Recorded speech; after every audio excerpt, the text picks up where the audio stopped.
beverage, man. Feels good. Feels good, man. As for me, I feel all right. Friday, I felt like death. Today, I think it's going to be a good show. Tonight on Off the Script 469, we're going to talk about this dream match that Tony Khan has put together for Wednesday's Dynamite. The Vikingo and Omega. Dream match that was supposed to take place in 2021. Tony Khan under a lot of criticism for this match taking place on Wednesday. Some people asking why, some people asking who. I'm going to give you my take on everybody's take, or everybody's opinion in the community because of this one match that Tony Khan seemingly has riled everybody in the community up over. Politics may ruin the WrestleMania main event for night one. Why it should not be an issue. And Triple H, he wanted to cancel the Universal title when he took over.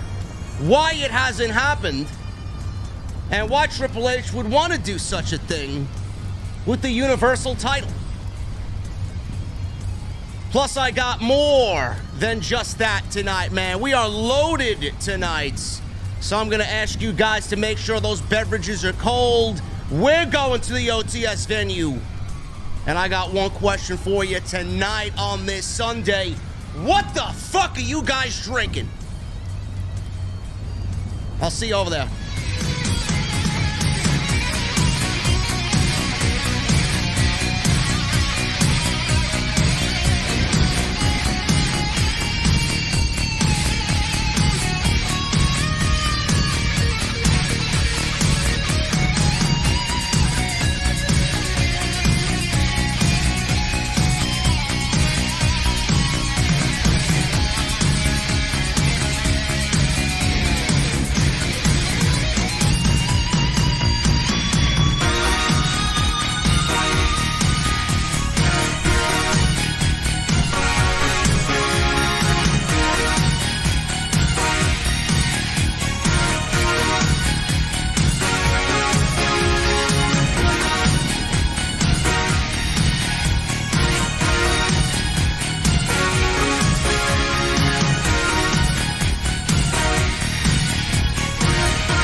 Why has Triple H been so successful?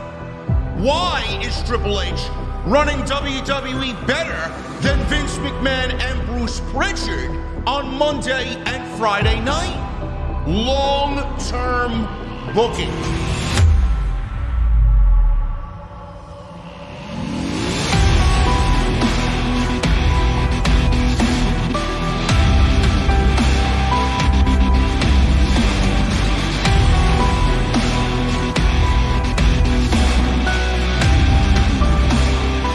What is going on, guys? Thank you so very much for joining me right here on Off the Script. This is episode 469 for your March 19th, 2023. I am your host, JD from New York. As always, coming to you live from the OTS venue.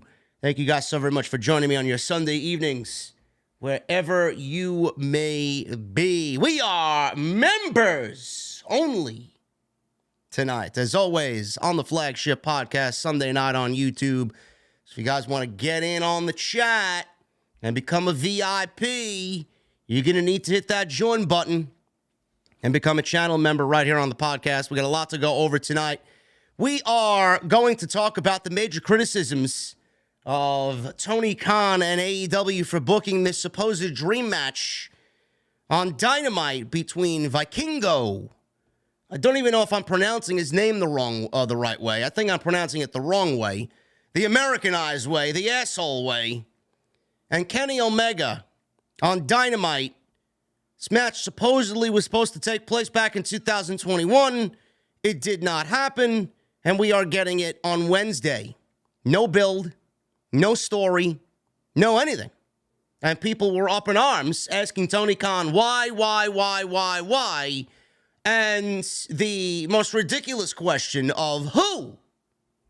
Who? Some people might not know who Vikingo is. I would not blame you. But let's be real. Tony Khan has a lot on his plate. He's trying to do the best job that he possibly can.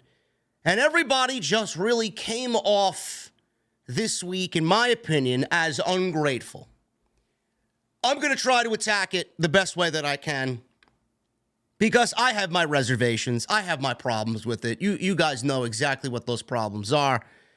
But I mean, for the love of fucking God, man, you know, if you don't know, and platforms like this and content creators like myself, I'm not going to sit here and bullshit you. I'm not going to sit here and lie to you. I'm not going to sit here and fucking, you know, blow smoke up your ass.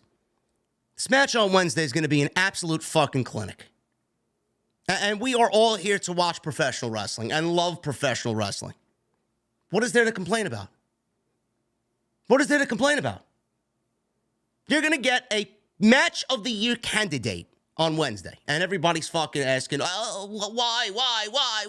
You got a list of fucking priorities and things that they got to bring to Tony Khan's desk. Oh, you needed to do this before we get this match on Wednesday. Nobody is really taking into consideration one very, very important thing as to why Tony Khan may be doing this match a little haphazardly, rushed on Wednesday. We'll talk about it. Don't really understand it. We're going to talk about Wrestlemania. I got some Wrestlemania news and notes as well. Triple H considering scrapping the Universal Championship. New reports on WWE splitting the World Championships as you see them now. The Universal title and the WWE title. Politics may end up ruining the main event of night one for WrestleMania. We'll go over exactly what that is and why it should not be a problem. Don't know why it's even a discussion. Several promotions have now started to distance themselves from Davey Richards because of domestic violence allegations. We'll talk about that as well. I don't really talk about Davey Richards or any of the promotions that he usually works for, but it's a serious situation where his career may be over because of the shit that he's being accused of. We're going to go over the House Rules AEW house show debut in Ohio. I actually have more of a problem with the fucking house show than I do Tony Khan booking Vikingo and Omega on Wednesday. We'll go over exactly why I feel that way as well. And we got an update on Jay White, so we'll go over all of that stuff right here on the podcast tonight, man. I want to thank you guys for joining me on your Sunday nights, man. We got a loaded show, as always. So make sure you guys are comfy. Make sure you guys got your cold beverages. It's going to be a good one. Follow me on social media at JD from NY206 on Twitter, Instagram, TikTok, Cameo. Make sure you guys go check all that stuff out. Links are down in the description below. Hit that thumbs up. We got 361 likes currently, man. We got 1,400 people in here still filing on in. Make sure you guys go and hit that thumbs up. Would really appreciate you show some support via the thumbs up. 1,000 likes is always the minimum right here on OTS. Super chats are open as always. Never really an obligation. Always there for you guys if you want to show your support via the super chats. Ask away. We'll hang out at the end of the show, as you guys know. Memberships are always open. Get them on in. VIP only on Sunday. My Mother's Basement is coming in 2 weeks. I think we're going to do it on the Raw after WrestleMania. because I don't want to make members only for WrestleMania night. I don't know. I'm still contemplating, man. I'm still contemplating. I don't know. Do I just unveil it and allow everybody in? Or should I just allow VIPs in for the opening night? What do you guys think? I kind of want to debut it on WrestleMania Saturday, man. I don't know. I don't know. We'll figure it out. But in 2 weeks, WrestleMania weekend, my mother's basement's coming soon. I appreciate my guys over at Deviate Design. When you see this design, man, when you see this new backdrop, oh my goodness. Oh my goodness. It's unbelievable. I actually made a boo-boo. I actually uploaded the same podcast twice on Spotify, iTunes, and Blue Wire. So if you guys see the SmackDown review, it's actually the OTS extra that I did, and not the SmackDown review. I gotta actually re-upload it. So if you guys are wondering, well, why did he double upload the same show? This is not the SmackDown show. I gotta go fix that. So if you guys are listening to the audio version of the show, the SmackDown review got fucked up. I blame my head cold. I was a little loopy on Friday night. So I apologize for that. I'll fix that as soon as this show is over. Go check out all the other videos you might have missed on the channel. Plenty of content for you guys there. Brand new week coming up. Thank you for all the support this week. It's been tremendous. And tonight's show is sponsored by Blue Chew. BlueChew.com, code JD at checkout. Make sure you guys go get your free sample. Yes, Free. Free sample of their service. All you guys have to do is pay the $5 shipping and handling. That's BlueChew.com. Code JD at checkout.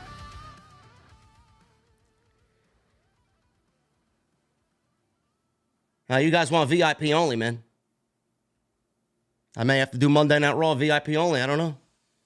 WrestleMania weekend, man. WrestleMania Night 1 may be a good time to debut it, man. I don't know. We'll see. I'll get in touch with my management team, and we'll figure something out.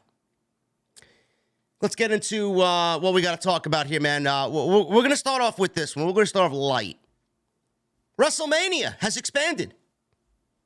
No, it's not a third night, but 2 more matches have been added to the WrestleMania card. WrestleVotes actually tweeted out before SmackDown on Friday. They say, and I quote, "I'm told 2 additional matches will be added to the WrestleMania card. Both men's and women's 4-way tags," which we then found out on Friday with the women qualifiers that they were having. And then the men, I don't know if there's going to be a qualifier for the men like there are all the women, but they went on to say the men's 4-way is shaping up to be this: Street Profits, Alpha Academy, the Viking Raiders, Braun Strowman, and Ricochet. So that's the men's 4-way, and then we got, I believe, Liv Morgan and Smiley. Raquel Rodriguez Gonzalez showing up. She gets a WrestleMania, hey, how you doing? You know, nice little pat on the back WrestleMania spot there for her and Liv Morgan. So we got 2 4-ways, 2 tag team 4-ways added to the WrestleMania card. As of this writing, 9 matches have been made official for WrestleMania. They are as follows: Roman Reigns defending the undisputed championships against Cody Rhodes in the main event. Charlotte Flair against Rhea Ripley, which is rumored to be the main event of Night 1 for the SmackDown Women's Championship. It should not be the main event of Night 1. Raw Women's Championship, which has a god-awful story going into it. Should be a great match, but the story is just awful. Bianca Belair defending the Raw Women's Championship against Asuka. Taste the Rainbow, Asuka. We don't know what color her mist is going to be on any given Monday. Intercontinental Championship just announced from Friday Night SmackDown. Gunther will defend the IC title against Sheamus and Drew McIntyre in a triple threat banger. No doubt about it. Austin Theory will defend the United States Championship against John Cena. Edge will battle Finn Balor. More than likely, Brood Edge versus Demon Balor inside Hell in a Cell. Brock Lesnar will go one-on-one with the mighty...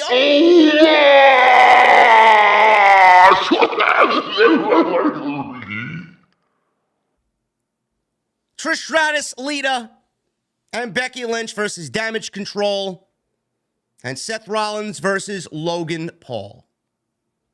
Those are the matches for WrestleMania announced, with these two tag team matches obviously rounding out the card. The rumor that Bray Wyatt versus Bobby Lashley is that they may not be added to the show because of Bray Wyatt's physical illness. The illness is COVID-related, I believe, from what I was told. COVID-related, something with his heart, and WWE may keep him off the show as a safety precaution. But Bobby Lashley is issuing an open challenge, which Matt Cardona seemingly has answered. And it's been rumored that Matt Cardona should be on his way back to the WWE any month now because his wife is in the company. But we don't know what Bobby Lashley's going to do. But, you know, LA Knight's looking for a WrestleMania match. He could certainly show up and challenge Bobby Lashley if he wants. I don't know what they got going on there with LA Knight. But those are the matches being rounded out for WrestleMania. I don't really care that these tag team matches are being added. I don't. You know, I don't know if there's going to be a pre-show before night 1 and night 2. These certainly sound like pre-show matches. Now, Raquel and Liv were added. I'm assuming, I don't even know if WWE has 4 women tag teams to put in this thing. We got Liv and Raquel. We got Shayna and Ronda. No doubt about it, going to be in this thing. Then we got the new tag team of Chelsea Green and Carmella. I'm sure that they will be a tag team. And we'll probably get a mixture of 2 other women that aren't really a tag team. Maybe we'll get Natalya and Tegan Nox or something along those lines. You know, these matches, they don't really mean much of anything. But WWE is making the women's 4-way and number 1 contendership for the WWE Women's Tag Team Championships, which more than likely is going to go to Shayna Baszler and Ronda Rousey. I don't know why you just don't give Shayna and Ronda the fucking tag team title match. Why do we need to go through this nothing match knowing that they're going to win just so that we can claim that they're the number 1 contenders for the tag team titles? Just give them the fucking title shot. Who cares? I don't know what the men are going to be fighting over, but as long as these matches have something tagged along with it, some stakes, something's on the line in these matches, I don't really give a shit. WWE wanted to round out the card. This is a great way to get some talent that hasn't been featured on the show on WrestleMania. There you go. But WrestleMania is looking like a great show. Honestly, the 2 nights is shaping up to be a great show. Now, the Usos and Sami Zayn and Kevin Owens is not announced yet. That's more than likely going to be announced as well. So, on top of the 9 matches that we have so far, minus these 2 tag team matches, these fatal 4-ways, the Usos and Sami Zayn, Kevin Owens, that's going to make 10 matches. Then you add these 2 fatal 4-way tags, that's 12 matches. We're looking at 6 matches per night on WrestleMania. It's not bad. It's not bad. It goes right in line with what Triple H has been doing with his premium live events and the build and how he's structuring these shows. So I like it. I think less is more. He's done a great way to get a lot of people featured on the show that have been featured in some storylines. Now he's getting these people involved here that don't really have much going on onto the show. I think we can call it quits right there. And then maybe Bobby Lashley, you know, LA Knight, or Bobby Lashley and a mystery opponent. Maybe LA Knight goes and wrestles somebody that we don't even know on the show. I don't know. We could be looking at 14 matches, 7 per night. I think that would be fine. I think that's the most that I would do. But WrestleMania is shaping up to be a very good show. I'm very excited about WrestleMania weekend. And that is the lineup right now as we see it with 2 weeks left to go. Political reasons will not allow for the Usos versus Sami Zayn and Kevin Owens to headline WrestleMania Night 1. This was reported legitimately a month ago that there could be political reasons, there could be internal strife in the company, there could be backlash from sponsors who want one thing, but the WWE wants another. It was noted that the plan for Night 1, the main event for Night 1, would be for the show to end with the SmackDown Women's Championship match between Charlotte Flair and Rhea Ripley. This match is not a WrestleMania main event. I don't give a shit what you try and claim to me. This is not a WrestleMania main event. The story is not a WrestleMania main event. And stop using the excuse of, oh, Rhea Ripley won the Royal Rumble. She should be in the main event of WrestleMania. No, it doesn't work that way. Rhea Ripley would not be the only person who won the Royal Rumble and did not get a chance to end the night for WrestleMania. WWE has this tendency to call everything the fucking main event of WrestleMania because WrestleMania is the main event. They use it in some weird way where they describe the entire show as the main event. Like you're going to go to WrestleMania. I don't know why they do that, but they have a tendency to do that as well. Charlotte and Rhea Ripley should not main event the show. I don't understand why this is so difficult for people to process.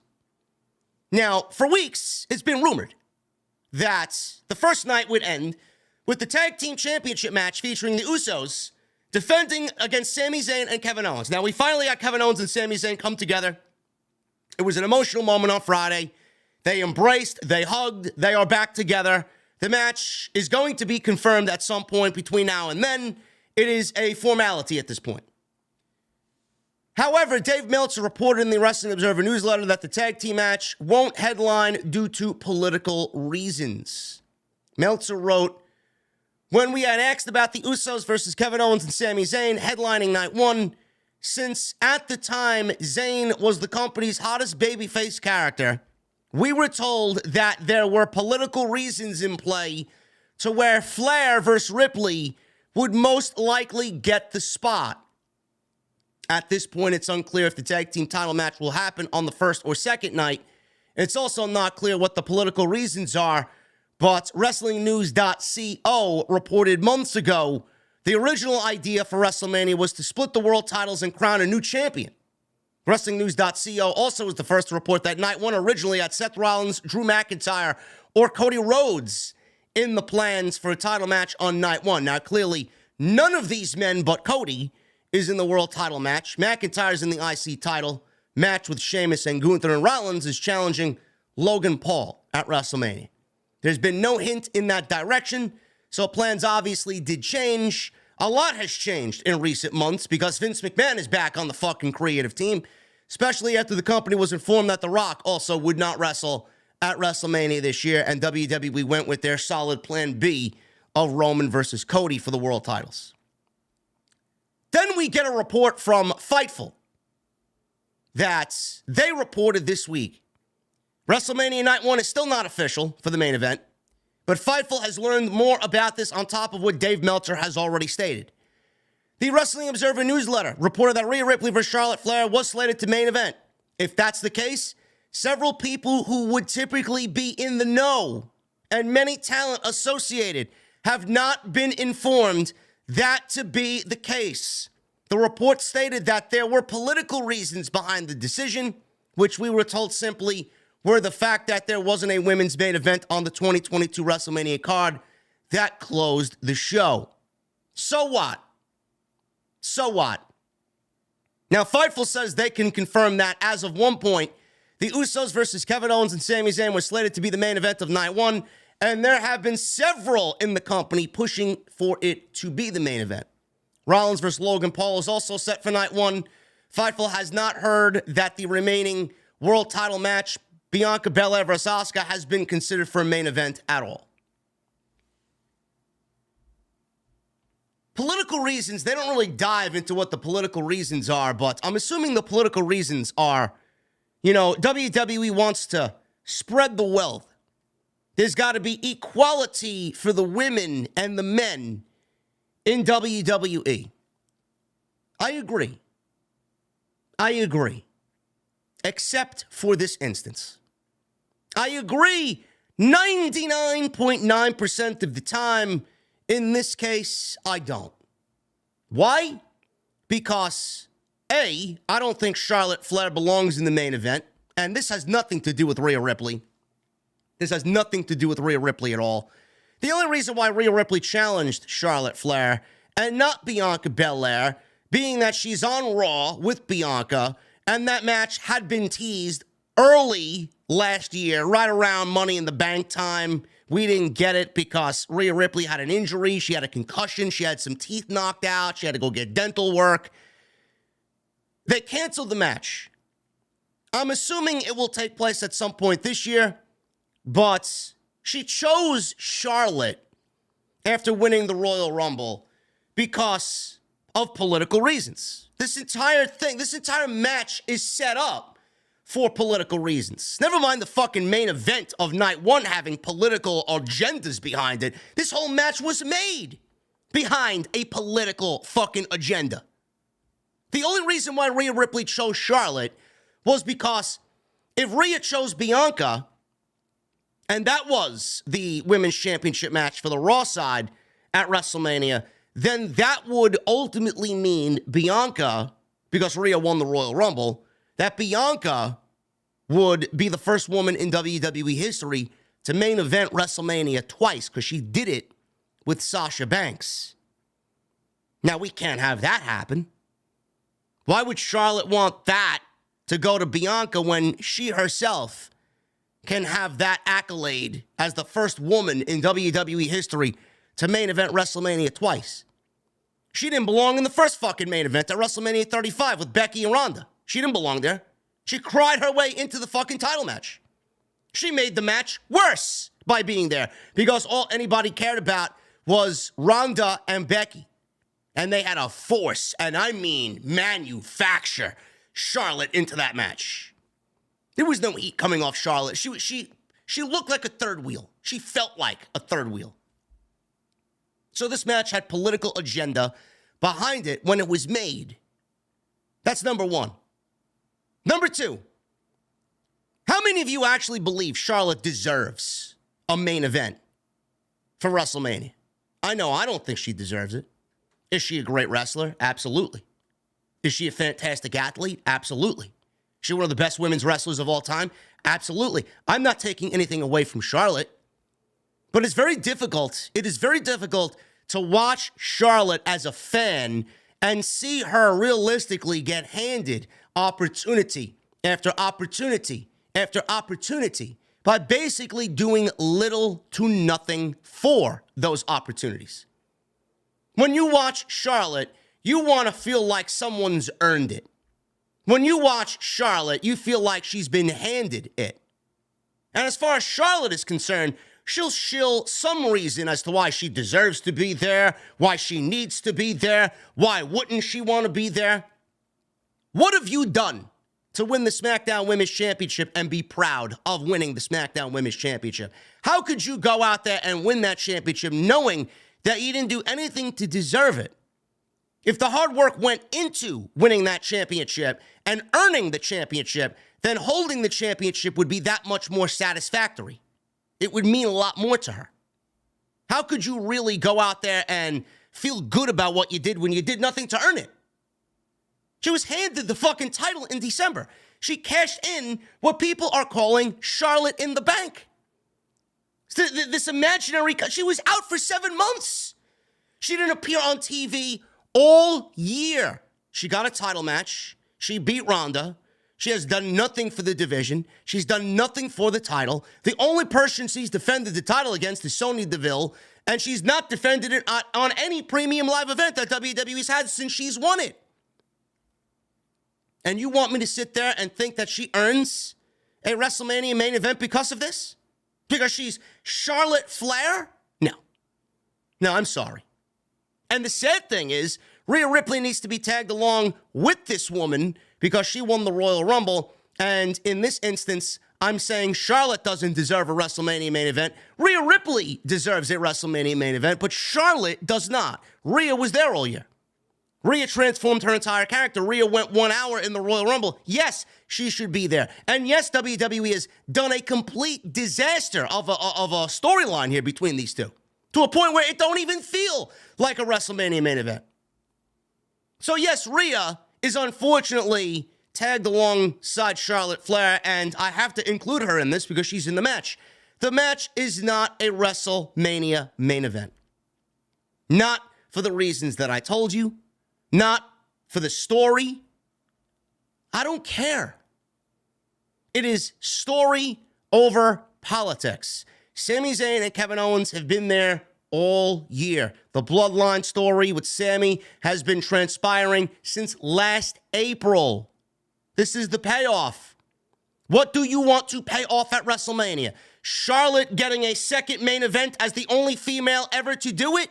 Or do you want to pay off the biggest storyline in the company in 10 years? The choice is yours. Don't deny Sami Zayn and Kevin Owens a main event spot with all the work that they've did. Don't deny the Usos a main event spot with all the work that they've done to make those tag team titles feel as important as they do, and the work of Jimmy and Jay over the last year, especially Jay. Why wouldn't you want to pay that off? You were going to send the crowd home unhappy if Rhea Ripley and Charlotte Flair main event. What a flat fuck. You want to end on a high note. Rhea Ripley more than likely going to win the championship, but you want to end on a high note, and you want to end with Sami and KO winning those tag team titles. Now, I don't know what's going to happen.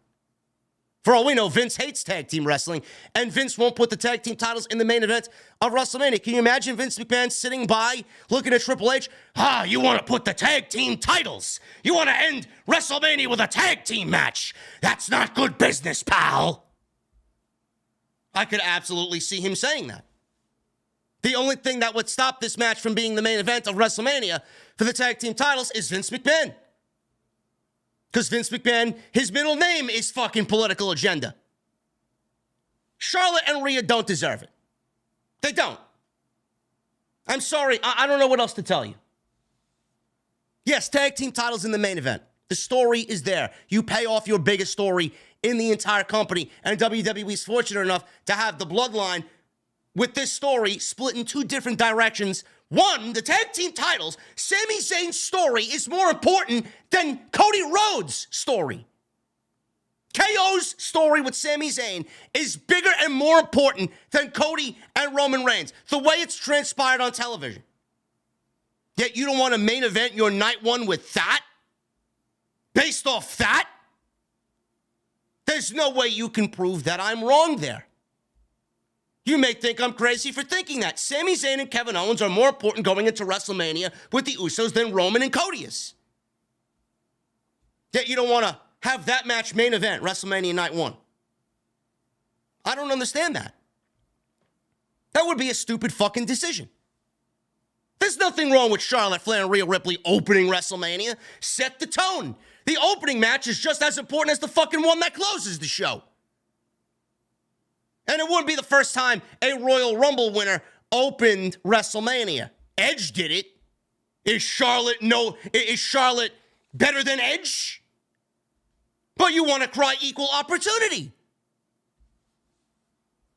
I'm sorry. The story is not there for it to deserve a WrestleMania main event. It's weak. Very weak. Opening the show would be much better for those two ladies and the tag team titles. Let it close the show. A new report has revealed plans to split the WWE World Championships. WrestleMania, last year, we saw Roman Reigns defeat Brock Lesnar to retain the Universal WWE Heavyweight Championship and win the WWE Championship. Since then, Reigns has defended both titles as the undisputed WWE Universal title. In July 2022, Vince McMahon retired, quote unquote, from WWE as CEO and chairman, while Paul Levesque, Triple H, took over all creative duties for the main roster in his place. This led fans to speculating when and if Levesque will split the titles so that each brand has their own world championship. WrestleVotes said this via Give Me Sport, that Triple H wants desperately to fix Vince's final mess and have two world titles by SummerSlam. He says this, and I quote, "This is the final mess, and you really can call it a mess. This is the final obstacle, and the new team is working to overcome that. There was never a plan when Roman won the titles a year ago. Triple H was handed this mess. By SummerSlam, there's going to be 2 titles. Before the build-up to WrestleMania 39, WrestlingNews.co initially reported that Triple H had plans for 2 championship matches, which I just talked about earlier. It was supposed to be Cody, Seth, Drew, and then Roman versus The Rock. That's what they wanted. But that's not what they got. But The Rock made himself unavailable for the show, and they just went with Roman defending both championships against Cody Rhodes in the main event of night 2. So I want to read to you what WrestleVotes is saying here. He said he wants to fix Vince's final mess and have 2 world championships by SummerSlam 2023. Now, I love the fact that WrestleVotes call this a mess, number one, and it's a big obstacle, and that when Roman Reigns won the championships a year ago, there was never a plan. They just gave him the championships without there ever being a plan. So I want to focus on that first. They gave Roman Reigns these championships, 2 world championships, leaving Monday Night Raw without a championship, without a world champion. They gave Roman Reigns these world championships, and there was never a plan at all for where they wanted to go. You see, that's not how Triple H operates. And that's the one thing that I want to really call out to you guys that was a problem with the old administration. They did things and they didn't have a plan to where they wanted to go. They didn't have a plan on anything leading to an end point. Triple H doesn't work that way. Everything Triple H does has a beginning, a middle, and an end. So that's number 1. Number 2, by SummerSlam. So if Cody wins the world championships at WrestleMania, are we going to get the split titles on the Raw after Mania? Is the Universal Championship going to be moved back over to SmackDown? Is Cody going to give up that championship and hold the championship that he wanted, that he desired, that he was fighting for, the WWE Championship? I don't know. The way WrestleVotes made it sound, he wants 2 world titles by SummerSlam 2023. By SummerSlam 2023 means that Roman Reigns may not even be losing the championships to Cody Rhodes at WrestleMania. Maybe we get this same match happening at SummerSlam. I don't know. Because if WrestleVotes is saying Triple H wants to end this 2 world championship nonsense on Roman Reigns and he wants to split the championships, maybe we get this WrestleMania main event happening again at SummerSlam. And he just gave away the outcome of the WrestleMania main event, and Cody is not going to capture the world championships. Which I don't think he should anyway. There's no reason why Roman Reigns should lose the championships. WWE has done everything humanly possible to make you feel Roman should still be the champion. They've done nothing to make you feel like Cody deserves the world championship. That's the biggest problem. You cannot tell a story with Cody and Roman and it ending at WrestleMania where he gets the world championships when Cody's been out for the last 8 months. You can't do that. Winning a Royal Rumble and being on TV in the type of role that he is now from February till April is not enough time to tell his story. They've done nothing to really make you sit there and invest your time into Cody Rhodes to a point where you tell yourself, hey, I think Cody Rhodes deserves the world championship. I'd be the first to fucking tell you. Roman Reigns is boring. I'd be the first to tell you I think time has come. Roman Reigns needs to drop those championships. Do you know the only excuse people are using to me when they talk to me about why Roman needs to lose the championship? Oh, Monday Night Raw needs a world championship. We got to take those titles off of Roman Reigns. Why? If that's the only argument that you have, if that's the only excuse that you have, because Monday Night Raw needs a world championship, you're not really bringing a lot to the fucking discussion as far as why Roman should lose.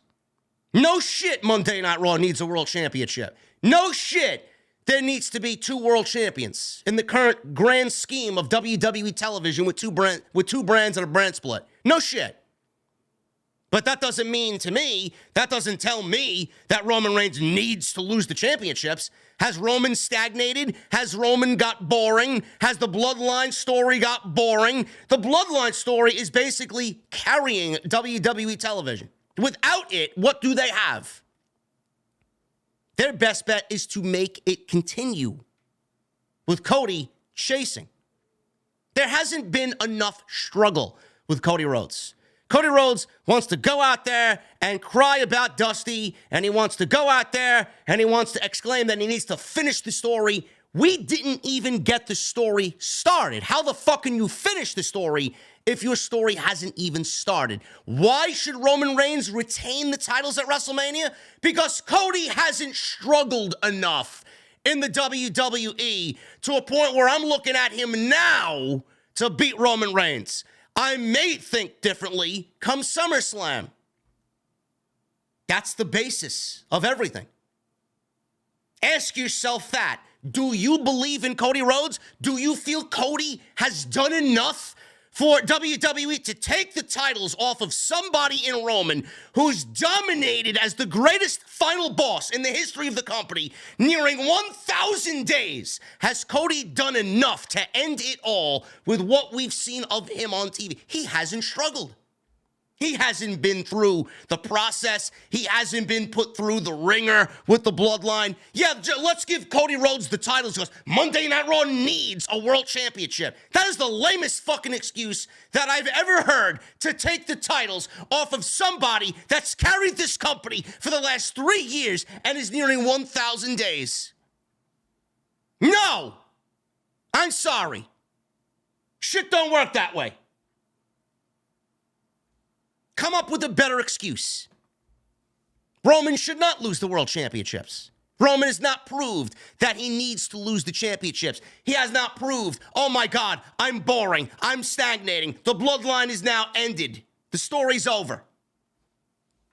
I don't feel any of that. I haven't felt any of that at all. Do you honestly think WWE would take the belts off of Roman before 1,000 days? You know how much they love their numbers. I mean, come WrestleMania, it's going to be what? Roughly around 950 days? You mean to tell me they wasted all these days for him to drop the titles because Cody needs to finish the story, because Raw needs a world championship? I would rather see Cody struggle a little bit. I would rather see Cody suffer a little bit. And maybe that's what we've gotten or we're going to get. You know, he's actually poked his head in bloodline business now.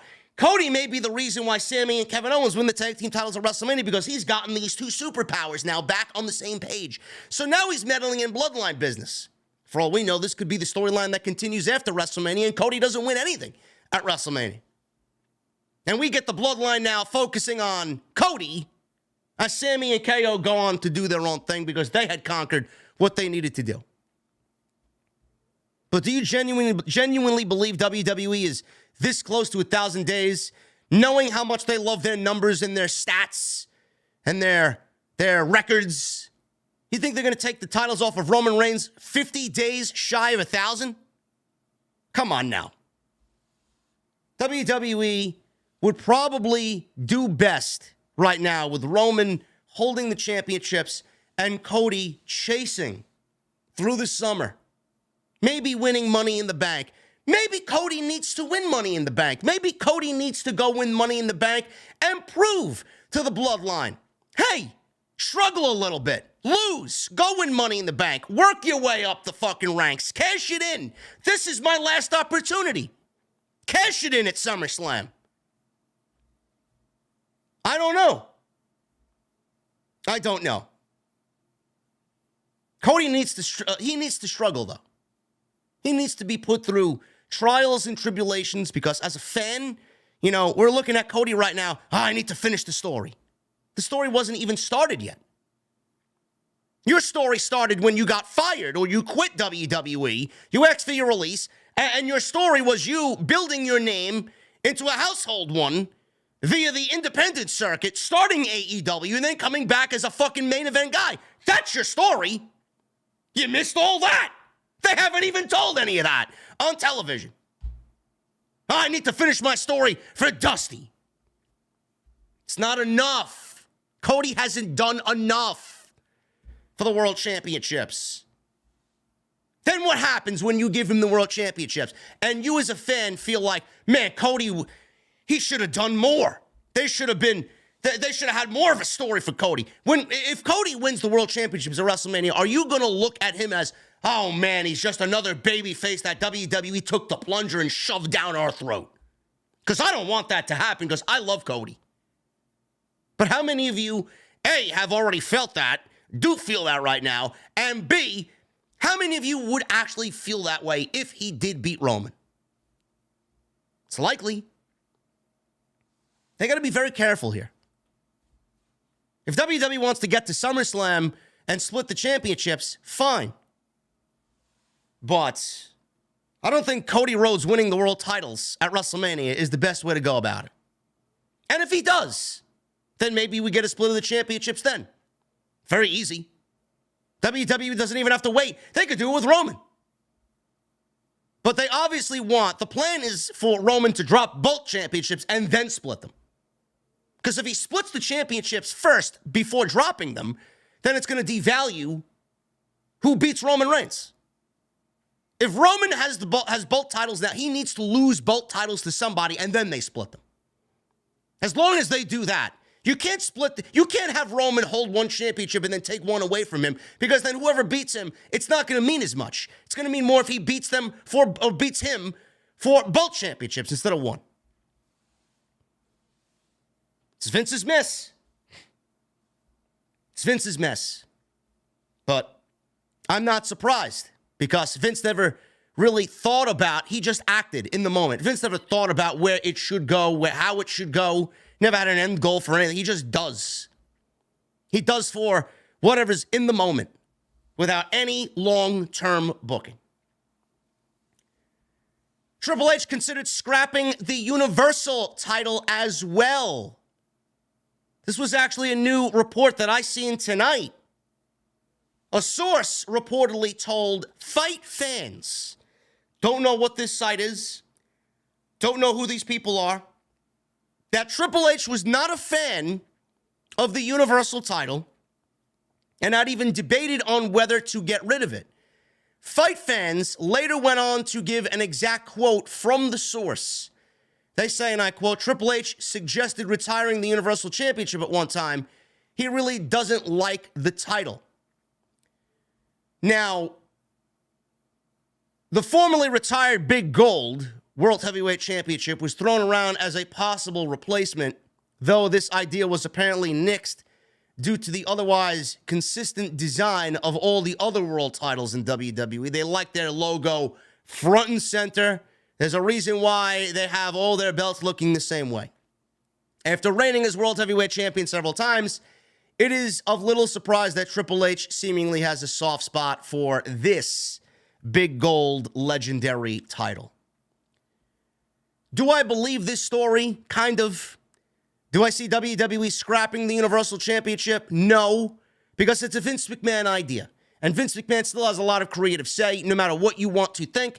And WWE would never scrap the Universal Championship as long as Vince McMahon is still around. That's number one. Number two, do I believe Triple H would want to scrap the Universal Championship and have one world champion? Yes, for multiple reasons. You know, one world champion, and you see it now with Roman Reigns. I mean, they have the opportunity to tell a greater story with just one world champion. If there were two world champions right now, would we be getting this level of storytelling with Roman Reigns? Probably not. Probably not. I think one world champion is much more prestigious than having two world championships. I actually think having two world championships kind of devalues the other champion and the other championship. Plus, Triple H is a very old soul. He loves the old school. He has a great respect and appreciation for how things were done. Triple H is the type of guy that wants to take something old and use it in the new school. He wants one world champion. He knows how prestigious one world champion could be. We're seeing it now with Roman. Why do we need 2 world championships? So do I believe the story? Yes. Are we going to get rid of the Universal Championship? No, we're not. Not as long as Vince McMahon is still alive and breathing. So if you see this story floating around out there, I don't want you guys to take it as a serious thing. They're not getting rid of it. It was an idea. But there are reasons why Triple H would want to scrap it. Plus, it's ugly. That's the last thing. Plus, it's hideous. It's a blue fucking title. Not really the most attractive thing. Spoiler on WWE's plans now for Ronda Rousey going into WrestleMania. We talked about this earlier in the night. WWE held the first qualifying match for the women's fatal 4-way at WrestleMania. Liv Morgan and Raquel Rodriguez defeated Emma and Tegan Nox. Oh, there you go. Tegan Nox, I figured, would team up with Natalya, but she's out. So we got these fatal 4-ways happening for both the men and the women. Ronda Rousey and Shayna Baszler were slated to challenge the women's tag team champions at WrestleMania, Becky and Lita. However, WWE changed their plans for Ronda and the women's tag team title match. So we're getting a 6-woman tag with Lita, Trish, and Becky versus Damage Control. And Ronda is now going to team with Shayna in this nothing tag team match and win this and then be the number 1 contenders for the tag team titles. WrestleVotes is reporting that the rest of the teams in the match will include Natalya and Shotzi. There you go. Ronda, Shayna, and Chelsea Green and Carmella. There you go. I got most of them right outside of Natalya's teammate here, which apparently is not Tegan Nox. It will be Shotzi Blackheart. So Ronda and Shayna, spoiler, are going to win this tag team match and become the number 1 contenders for the tag team championships. And I know you're all so fucking excited. You can't wait for Ronda and Shayna Baszler to win this tag team match and become the number 1 contender. I know, I can hardly contain my excitement. Moving on. Big E. WWE has discussed an idea for Big E at WrestleMania. Yes, Big E Langston. It's been a year since Big E broke his neck on an episode of SmackDown, marking his last appearance on WWE television. Came at the hands of Ridge Holland. Ridge Holland has since apologized. Obviously, Big E holds no ill will towards Ridge Holland. People were sending death threats and cancellations to Ridge Holland, calling him racist and all these other vile things on social media last week because he's a white man. And apparently, people want to blame him still a year later for breaking Big E's neck. Oh, a white man broke a black man's neck. He's got to be racist. In the world of professional wrestling where everybody knows you step in between those ropes, you are risking your fucking life, period. No matter who you are or what the color of your skin is. Ridiculous. Big E is the most positive fucking guy you could possibly ever come across. And he himself forgave Ridge Holland. What makes you better than Big E that you got to send death threats to Ridge Holland? I don't get it. The IWC is absolutely filled with nothing but cancer. So Big E apparently is going to be conducting tests on whether he is going to be able to get back in the ring this month. These tests will be important as they will determine how well the neck has progressed and whether he can wrestle again or not. He is supposed to get these answers sometime this month. Now, Kofi Kingston suffered an ankle injury. This now has required surgery, and he will be missing WrestleMania. Xavier Woods is the only member of the New Day right now that is injury-free. And the New Day seems to be always hit with the injury bug at the worst fucking times. So now Xavier Woods is the only remaining member of the New Day that is now injury-free. Kingston is out. Big E is out. And Xavier Woods, this could see Xavier go on a nice solo run for himself. I think Xavier is the most underrated of all the New Day. He hasn't had a singles run. He won King of the Ring, but he hasn't had a run for a championship as a member of the New Day. Maybe it's his turn. I don't know. But in the latest edition of the Wrestling Observer newsletter, Dave Meltzer reported that, and I quote, "I don't think if anything will come of this, or if Kingston's injury changes this, but we heard of an idea for E to be at WrestleMania, and the three of them would come out together if that would be the right thing to do, and if Big E could come back soon, end quote. Now, even if it were for a brief segment, the New Day back together on WWE TV would be a special moment, seeing the severity of Big E's injury and the life-threatening situation that he had to go through. It would be a fantastic WrestleMania moment, no doubt about it. Is Big E ready to wrestle? I don't know. I don't know if WWE wants to put him in there right away like that, even if the tests come back and he can wrestle again. Who knows what mental anguish that man is going to have to go through to get back into the ring again, knowing what he just went through. I mean, that's probably the most difficult thing of all. Getting in there and then taking a bump and landing flat back and doing what you used to do in there is not going to feel the same for Big E. Is he going to want to step in there immediately to do that? I know LA Knight's been feuding with the New Day here and there. He's wrestled both Kofi and Xavier Woods on television. Losing, but maybe LA Knight's WrestleMania moment comes at the hand of Big E. I don't know. Maybe WWE cleared him. He's ready to go, and they're keeping it fucking under lock and key. Again, I don't know. I would not put him in there so soon, but stranger things have happened. And wrestlers have come back from this before. So we will see what happens with Big E, but apparently an idea has been discussed for Big E at WrestleMania. What that idea is, I guess we'll find out in 2 weeks if he actually is there in the building at SoFi Stadium. But Big E being back, I think, would be a huge morale boost to the WWE roster. Kofi Kingston, I just mentioned Kofi. He is actually undergoing surgery off of WrestleMania. Xavier Woods replaced him in a fatal 5-way Intercontinental #1 contenders match 2 weeks ago on SmackDown, which obviously then concluded with Sheamus and Drew McIntyre wrestling one-on-one, and now a triple threat match for the Intercontinental title now announced for WrestleMania. The initial hope was that Kingston would not require surgery, and on Thursday, Kingston announced he was in Birmingham, Alabama in advance of having surgery on his ankle.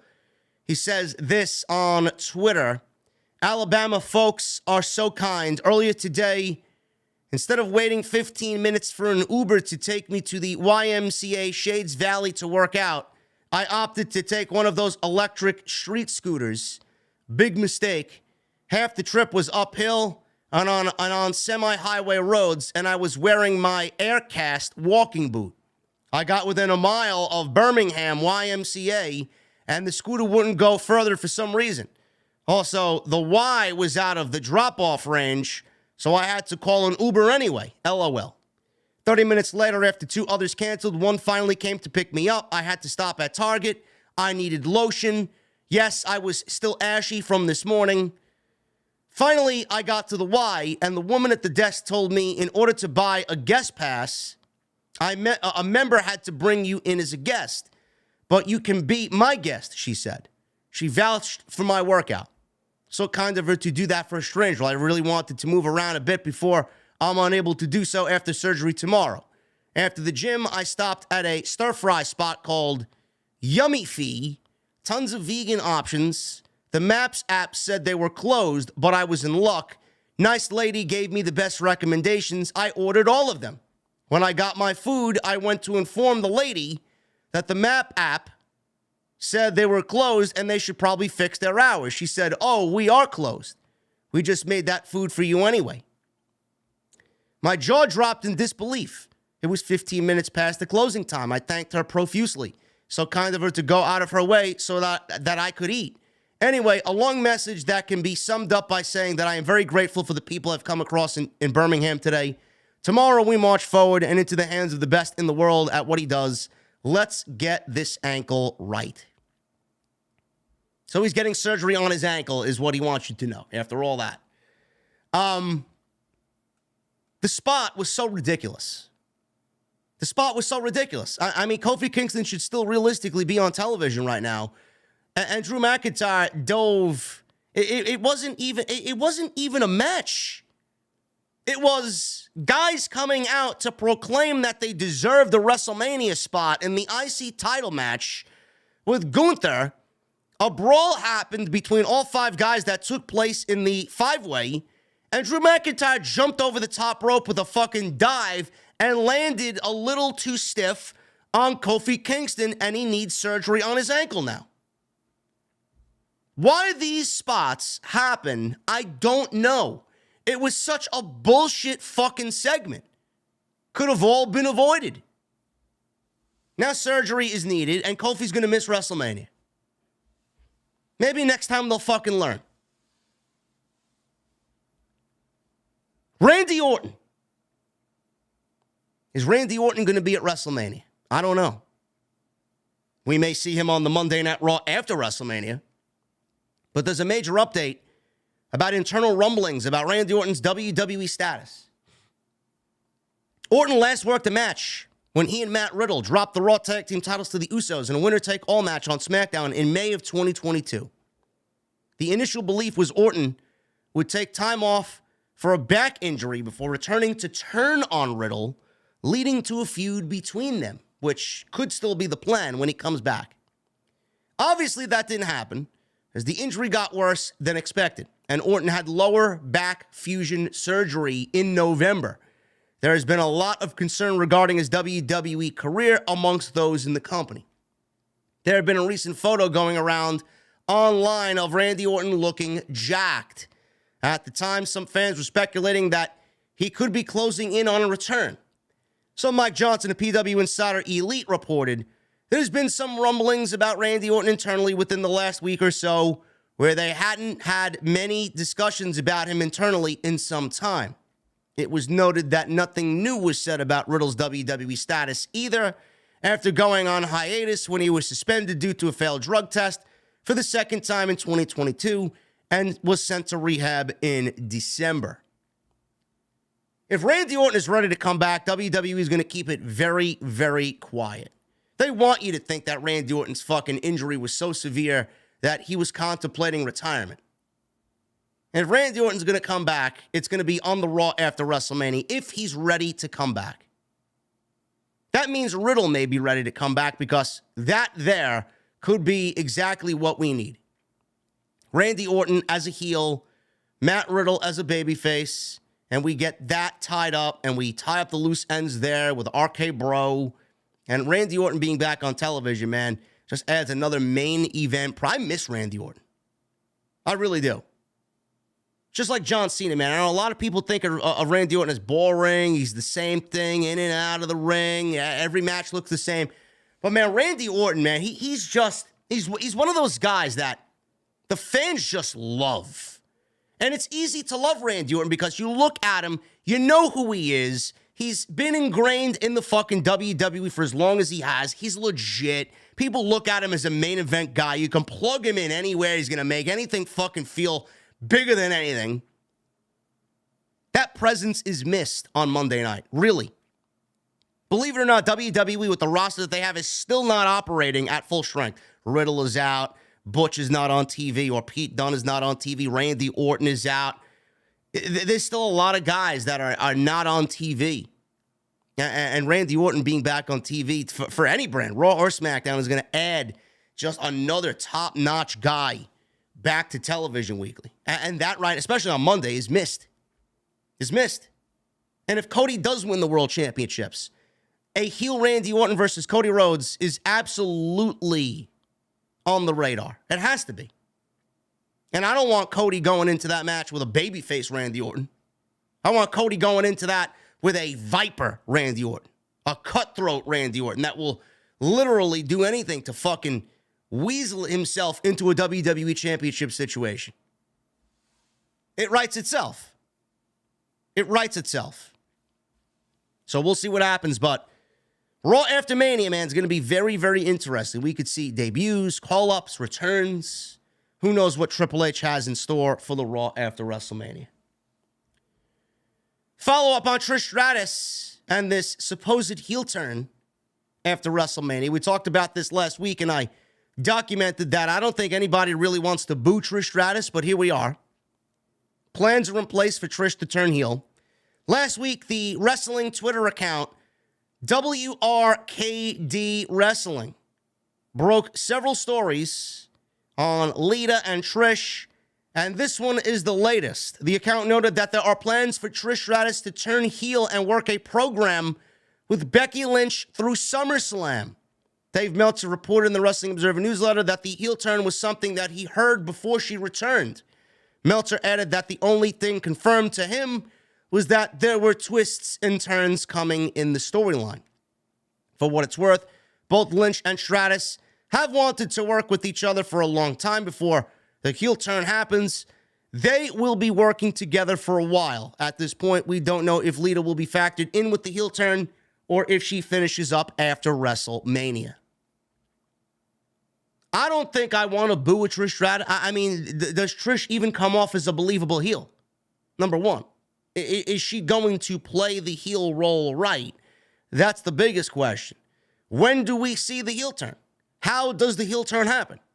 The only thing I could think of is Trish gets jealous that Becky chose Lita, and Trish ruins the tag team title match whenever it happens between Becky, Lita, Shayna, and Ronda.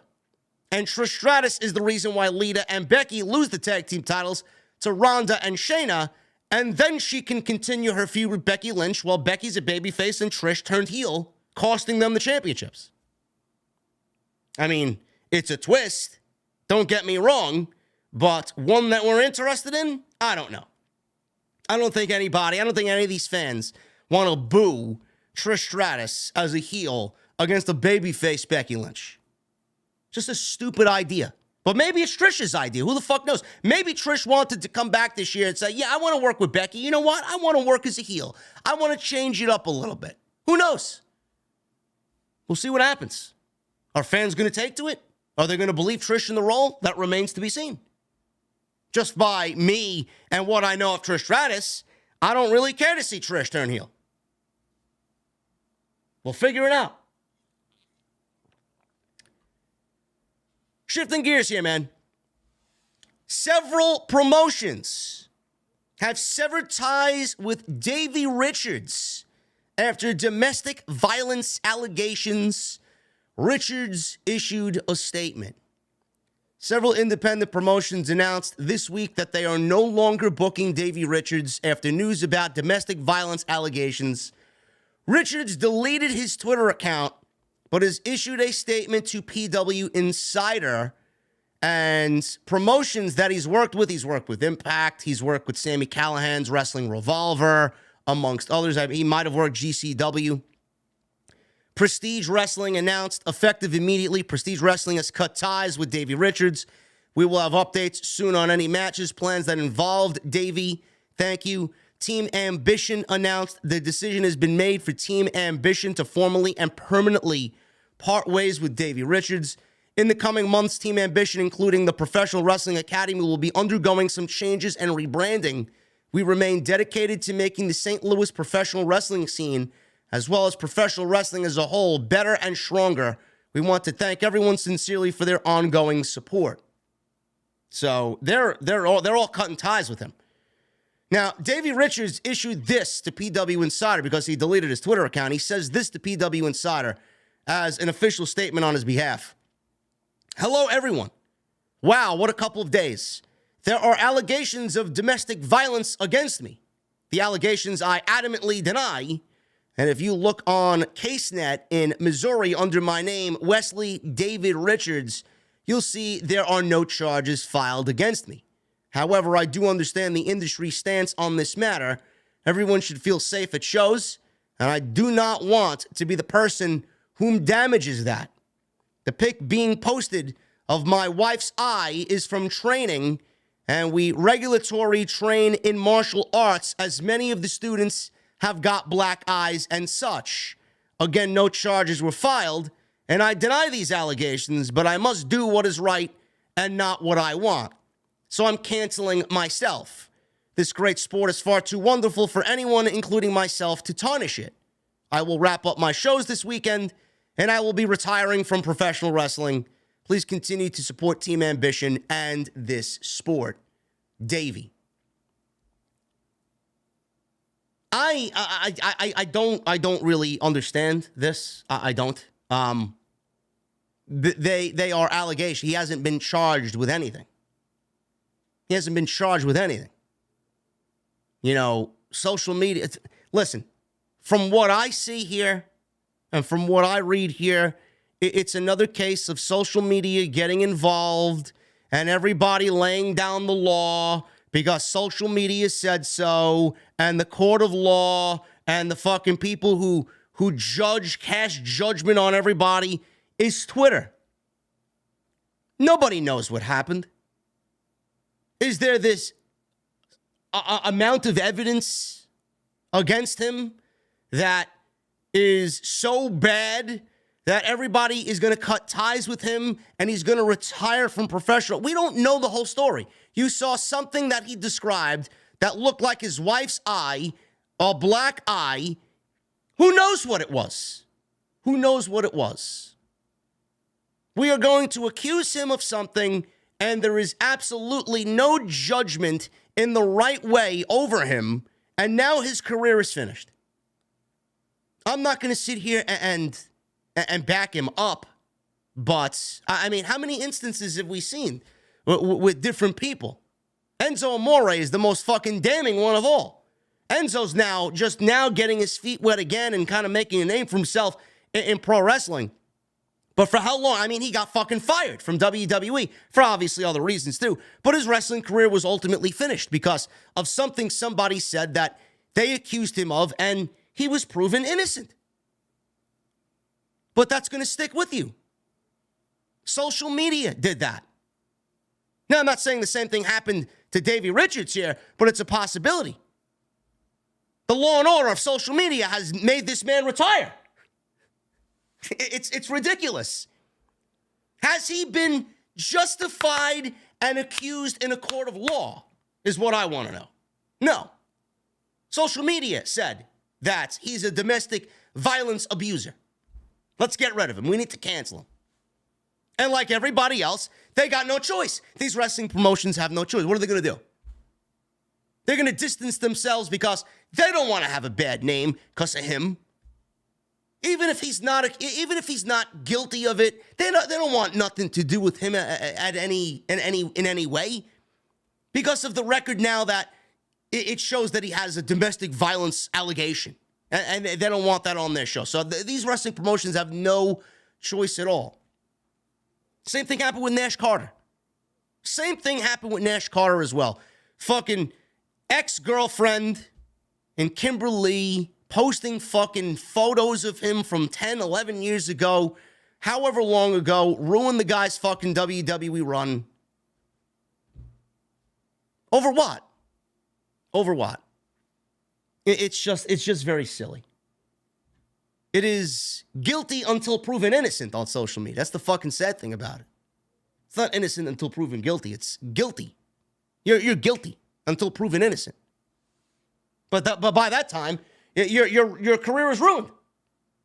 Your career is over. Now he's retiring. He's got no choice but to retire. So fucking stupid.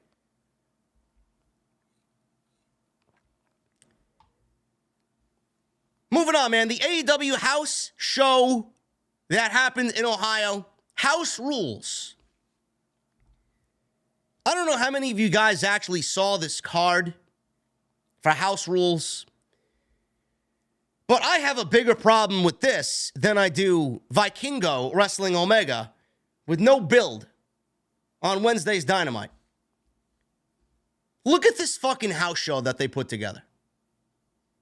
Why would you ever, with this card, want to go spend your evening watching an AEW house show when you could legitimately watch what you saw here on YouTube? Look at this house show. And please tell me if you would actually go and sit there live. Ethan Page versus Shawn Dean.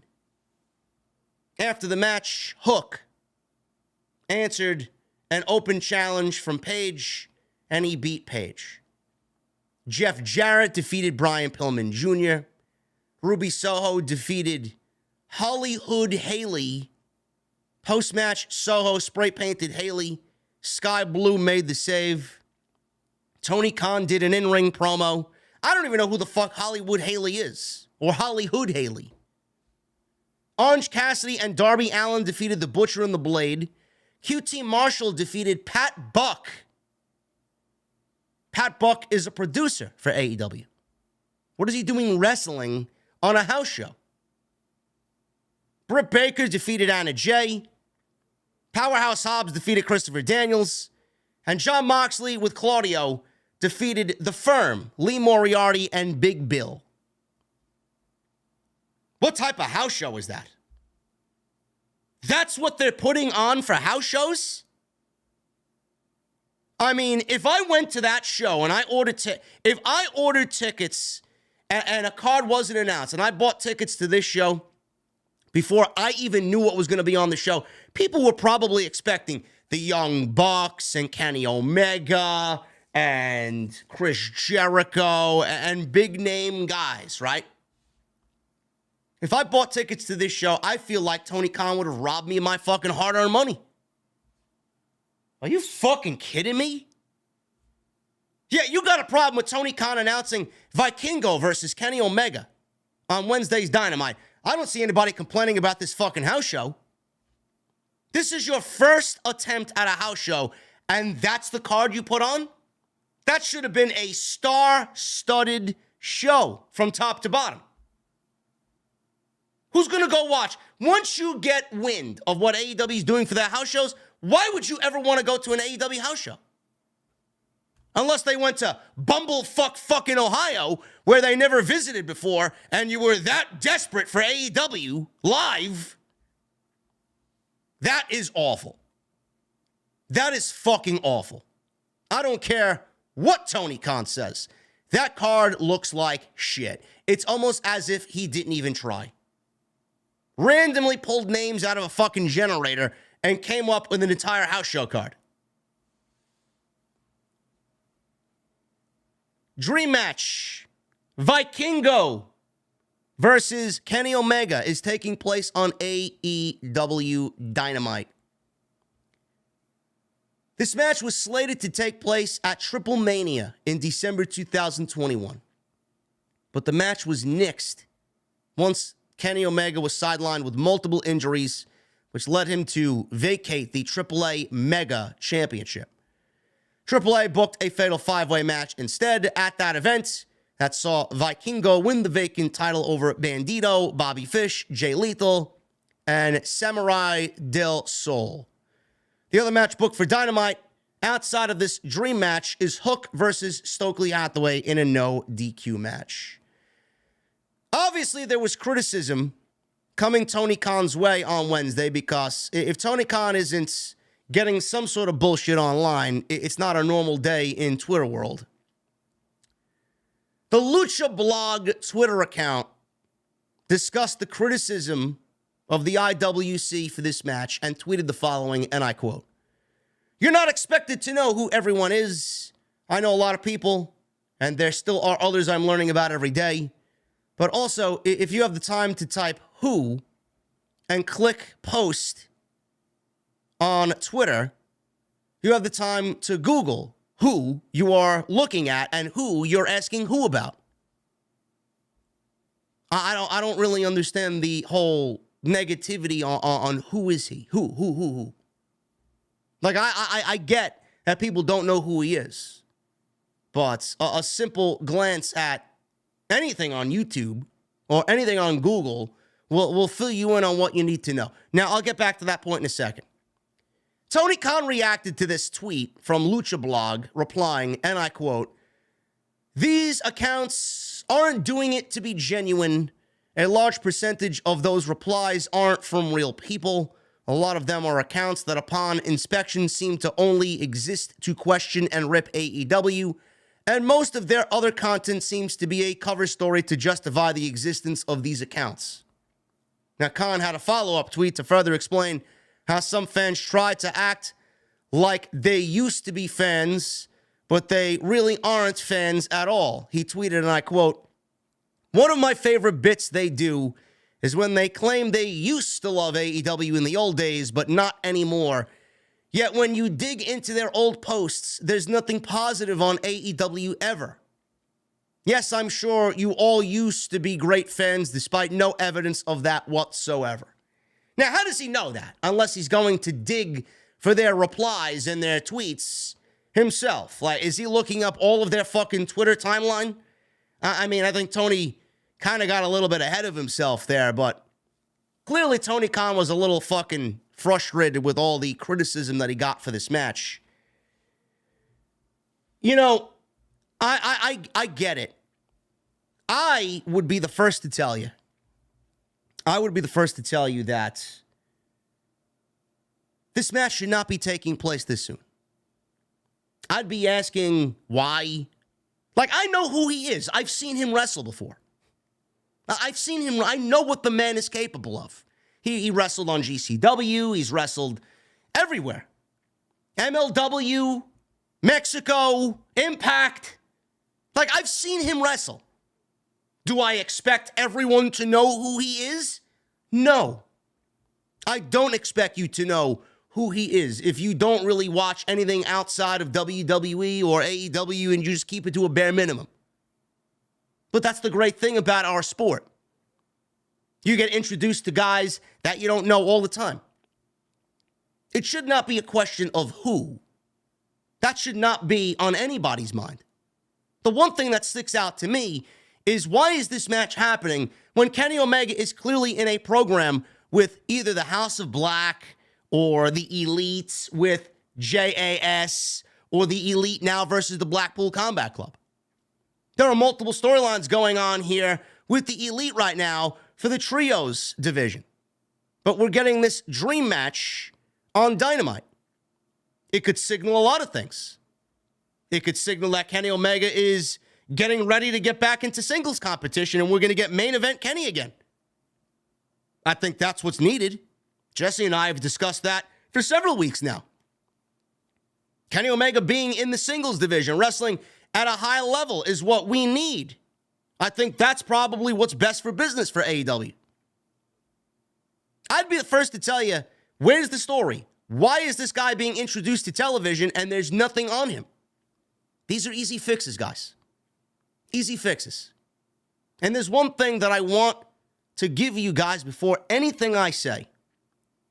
A lot of people are not thinking about the fucking time constraints that Tony Khan may have or the time constraints Tony Khan may be under for this match to actually happen. This match was supposed to take place at Triple Mania. This match did not take place at Triple Mania. This match is now taking place on Dynamite for the first time ever. Why do you have a problem with that? So Tony Khan not only landed what is an internet dream match happening on his show that could have easily happened in 2021 and didn't. He's got it now. A lot of people are not taking into consideration that Tony Khan had legitimately 1 week, and this week only, to get Vikingo on television, or it wasn't going to happen at any other time. So Tony Khan acted now. He said, you know what? I'm going to do the match now instead of wait another 3, 4, 5, 6 months, maybe a year tops to get this match to happen. I want to do it now. You don't think the man is under time constraint on Vikingo's schedule just by his schedule alone? For all we know, Kenny Omega's not even going to be in AEW by the time this time next year. This may be the only opportunity he has to do this match. For all we know, Kenny Omega's going to go into free agency and explore WWE as an option. Tony Khan wants to cover his bases and get this match now for you on AEW Dynamite. Plus Vikingo's schedule, he may have only had this week open, and that is it. So Tony Khan said, I'm going to do this match now, and I'm going to take the criticism because you think Tony Khan, while booking this match, didn't know the exact fucking response he was going to get? He hears it every fucking time. This is the reason why he is the way he is. Nobody thinks that he was under major time constraint to get this match done now. This may have been the only fucking day he had to do this match. And you're complaining about a match that when you see it, you're going to say, holy shit. For everyone asking who, You're going to see this match on Wednesday, and you're going to know who the fuck he is. Guaranteed. Why don't we just sit and enjoy professional wrestling? I could sit here and tell you exactly why is this match happening with no build? Why is this match happening in such a rushed way? All AEW needs to do, and the reason why I mentioned what I mentioned first is because that's the most important thing. All AEW needs to do is give me some video packages, some highlights, a reason, overdub it with Excalibur talking about why the match is happening and who he is throughout. Make it a mega match. Make it a mega spectacle. All they need to do is every other segment or so, build up to it on the night of the show. Show me some video packages. Tell me why he's special. Give me an interview. Whatever it is. Tell me who he is throughout the show, little by little. That's all they need to do. If they build the show around this match, it is going to be that much more special instead of just throwing it on TV randomly and having it go 20 minutes and everybody's like, ooh and ah, and loving the match that it's going to be. There's an easy fix to do it. The criticisms, I get it. They're valid. They're valid questions. And whether Tony Khan wants to admit it, they are valid questions. And they would not be up front as valid criticisms if this thing didn't happen time and time and time again. If it happened once, maybe twice, maybe people would overlook it. But this is a normal thing in AEW. That's why it's criticized. That's why it's under the microscope so much. I understand people's concerns and criticisms.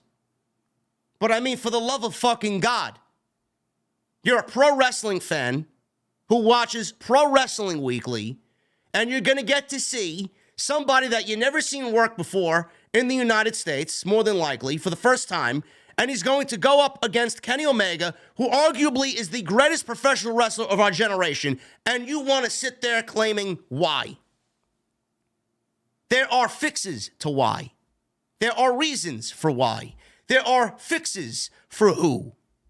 Why don't you sit back, stop being ungrateful, and watch a fucking match take place that's probably going to end up being a possible match of the year candidate?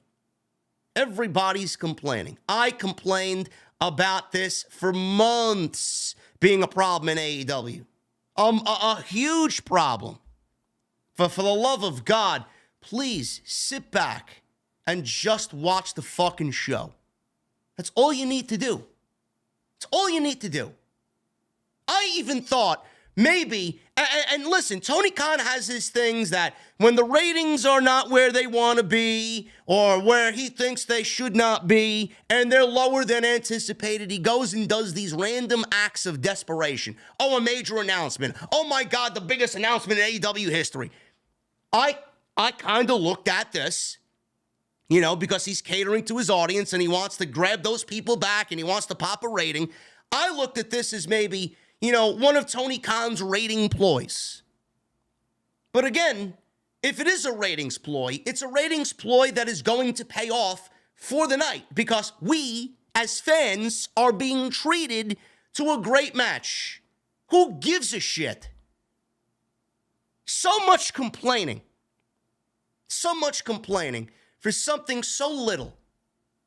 You're watching a pro wrestling show and you're going to get a great pro wrestling match. At the end of the day, why does anything even matter? I complained for weeks about the Young Bucks and the House of Black and the Trios Championships with the Elite and the House of Black for the Trios Championships. Where's the story? Where is the story? But I said it's going to be a banger match. It may be the best match of the whole fucking night. And it was a tremendous match. But my criticisms are just as, where is the story? Everything needs a story. But it ended up being a great match. Did anybody ask where the story was after that? No, it was unimportant. Is anybody going to ask these questions after the match is over? No, it's going to be unimportant because you were entertained. You were given what you asked for, pro wrestling on Wednesday night. Tony Khan wants this match to happen on Dynamite. He made it happen on Dynamite. Tony Khan wanted this match. It could have happened in any other promotion. Could have happened in AAA. Could happen anywhere in Mexico. He's getting it on Dynamite. We don't know if Omega's going to be with AEW next year. We don't know if Vikingo is going to be available next year. We don't know if Vikingo is going to be signed away from AEW, and he's never going to have an opportunity to do this match. He's doing it now. Time. Please. The man is trying. Is he perfect? No. But he's trying. Give him some fucking slack. Cut him a fucking break. When you watch this match on Wednesday, you'll be tuning into the live stream and you're going to say, JD, holy shit, that match was a banger. No shit. Is anything going to matter after that? No. But again, I need to tell you guys, your criticisms are valid, believe me, because I am usually the guy to bring up those same points. But I'm telling you, those same points are still valid, but for the love of God, this is a different situation, and Tony is definitely under a time constraint to get this match done or not do it at all. And what do you want him to do? Not do it? Vikingo wanted it. Kenny wanted it. Tony wanted it. Let's do it. And we are going to get a great match on Wednesday. Jay White. Where is Jay White going to end up? Meltzer had previously written that all the circumstances seem to indicate that Jay White is headed towards WWE following his free agent status in February. Now, while there is no confirmation from either party as to where White will end up, Dave Meltzer has once again provided an update. Writing in the Observer, he says, and I quote, regarding Jay White, we are told that Jay White has been talking to WWE but has not signed. He is also talking to AEW. From someone familiar with the situation, they described it as right now 50-50 on which side he would go with. Dave also did say doing the loser leaves town match was weird because if he does sign with AEW, he could still work for New Japan, but I guess he wanted to leave New Japan either way rather than come in for major dates, so he did the total exit angle before talking with both sides.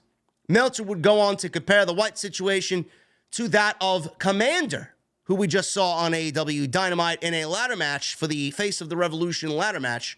Just to make things clear, WWE had open talks with Commander prior to AEW announcing him for the ladder match about potentially doing a tryout, but not a contract offer. But they did speed up the process, contacting him right away after he was announced for appearing in a ladder match, and again right after the match, trying to speed up the process. The change in the head of recruiting in WWE has sped up them wanting to consider new talent. He had previously stated that WWE was certainly the favorite to sign Jay White. Well, AEW is certainly teasing something more with Juice Robinson on TV with Ricky Starks. You know, Juice Robinson came in on behalf of the Bullet Club. Jay White was the former leader of the Bullet Club before he got ousted from New Japan Pro Wrestling, losing a loser leaves town match to Eddie Kingston. Now we got David Finlay, who is now the leader of the Bullet Club. I don't know what's going on there, but they're certainly keeping the door open for what may appear to be Jay White coming into AEW via Juice Robinson and what he's got going on right now with Ricky Starks. I don't know. But WWE is certainly an intriguing option for Jay White as well. It's new, it's different. Triple H would love to have somebody like that. He is 30 years old. He's in the fucking best shape of his life. He's not even in his prime yet. And Triple H would love to have someone like that at the top of the card. You know exactly what Triple H would love to do. Not only that, the most important thing is he would love to take another potential mega signing away from AEW and just kill their momentum that way. That's what the game is. They want to sign Jay White. They're going to offer him mega money to Jay White. You know, no matter what, Jay White's going to walk away a winner here because there's going to be a bidding war for him. Tony Khan wants him. Triple H wants him. But where he ends up, it's going to be up to him. Will he succeed in AEW? Sure. But AEW's got so many top talents, it's so difficult to find television time. In my honest opinion, Jay White would stand out more on WWE television, believe it or not. I think he would wrestle their style perfectly. I think him wrestling top guys over there with some of the top names that they got would be incredible. I mean, it doesn't really bother me wherever he goes. Normally, the old JD would probably say, fuck WWE. And yes, there is still some uncertainty in WWE. Who knows? You know, with the whole Vince McMahon thing going around, him having more creative power than he did, before, and this and that. Obviously, that's a big, selling point to go or not to go there. The company being sold, who's it going to be sold to? I don't know. There is still a lot of uncertainty over in WWE. Don't get it twisted. But minus all that, I don't give a shit where he goes, because Jay White's a great wrestler. I think Jay White can succeed no matter where he goes. And I honestly think he'd find more success in WWE, to be quite honest with you. So we'll see what happens, man. More than likely, after WrestleMania, all this will be tied up. And I say, Jay White. I predicted Jay White is going to show up on the Raw after WrestleMania. Sticking to that. I think we see an appearance by Jay White after WrestleMania. Dax Harwood.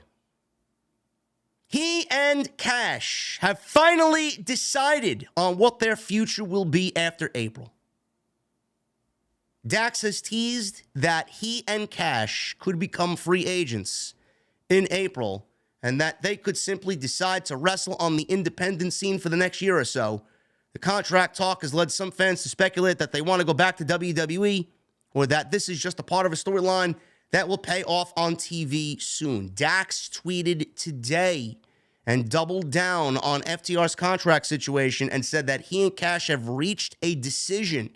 Dax tweeted, and I quote, "Just got off the phone with Cash. We've decided what we're going to do come April. Nothing is official yet, so legally can't speak on it. But in the next couple of weeks, we'll let all of our fans know we owe it to y'all for opportunities we have in front of us. Love you." Doesn't really say much of anything, but they've come to a decision.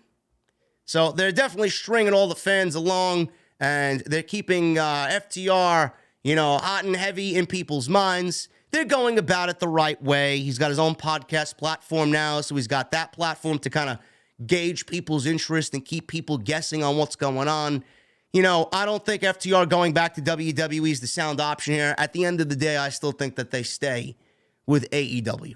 And I honestly think FTR being back in AEW is the best thing for them. Vince McMahon.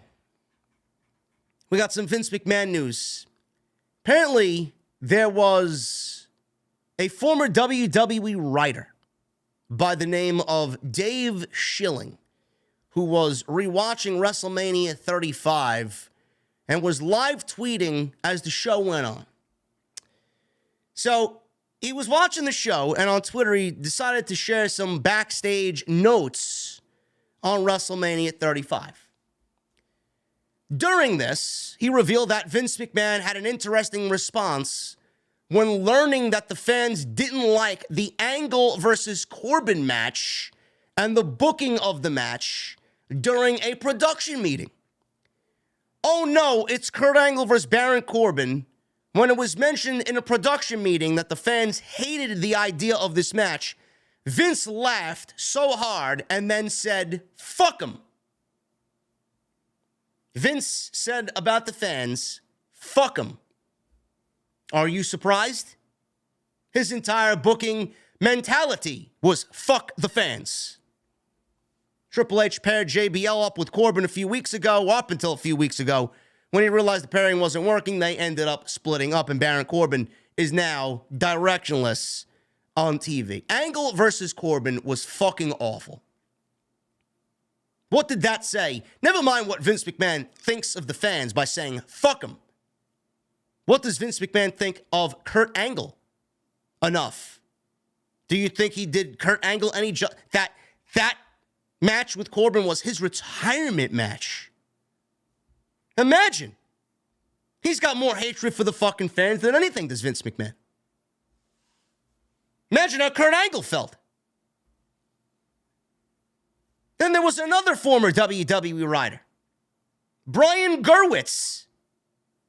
He shared his thoughts on a rumor that Vince McMahon planned to make his return for WrestleMania season. No shit. I love how all these stories just come out after we've talked about Vince McMahon having more of a say in WrestleMania and in WWE Creative. This was on the Bill Simmons podcast. Bill Simmons actually interviewed Nick Khan, the CEO of WWE.